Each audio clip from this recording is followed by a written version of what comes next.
આજ રોજ દાહોદ શહેરમાં આગામી ગણપતિ ઉત્સવ નિમિત્તે નીકળનાર શોભાયાત્રા, એમનું આગમન, વિસર્જન, આ તમામ બાબતો લઈને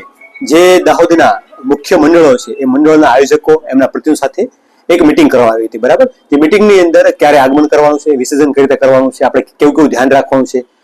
તકેદારી શું રાખવાની છે, ટ્રાફિક નિયમન બાબતે શું કરવાનું છે, ધાર્મિક વાતાવરણ જળવાઈ રહે, કોમી સૌહાર્દ બના રહે અને લોકો ખૂબ જ ધામધૂમથી ઉત્સાહથી ગણપતિ નું આગમન અને તમામ જે દિવસોમાં આરતીથી માંડી ધાર્મિક વિધિ થવાની છે તેમને મનાવે તે માટે શું કરી શકાય તે માટે વિચાર વિમર્શ થયો છે.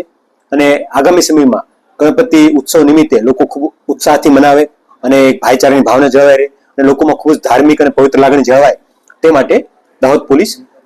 કાયદોની વ્યવસ્થા જાળવવા માટે પ્રતિબદ્ધ છે. સર, ધાર્મિક આ શોભાયાત્રાઓની અંદર ધાર્મિક ગીતો વાગે ડીજેની અંદર તેને લઈને આપ શું કહેવા માંગો? ડીજે ની અંદર કે સાઉન્ડ સિસ્ટમ, ડીજે તો સુપ્રીમ કોર્ટની ગાઈડલાઇન્સ મુજબ ડીજે તો પ્રતિબંધ છે સમગ્ર જગ્યાએ, પરંતુ જે સાઉન્ડ સિસ્ટમ હોય છે તેમાં તમામ આયોજકો પણ બાંહેધરી આપી છે કે ખૂબ જ ધાર્મિક ગીતો વગાડવામાં આવશે અને એ તંત્ર દ્વારા પણ અનુરોધ હોય છે હંમેશા કે ગીતો છે આપણા જે બી કાર્યક્રમ કે પ્રસંગ છે એમાં ધાર્મિકતા દીપાવે, ખૂબ જ પવિત્ર વાતાવરણ ઊભું કરે તેવા ખૂબ જ સારા ધાર્મિક અને પવિત્ર ગીતો વાગતા હોય જેના કારણે લોકોને એક આનંદ આવે અને ધાર્મિક વાતાવરણ સર્જાય, આવો અમારો આગ્રહ હોય છે.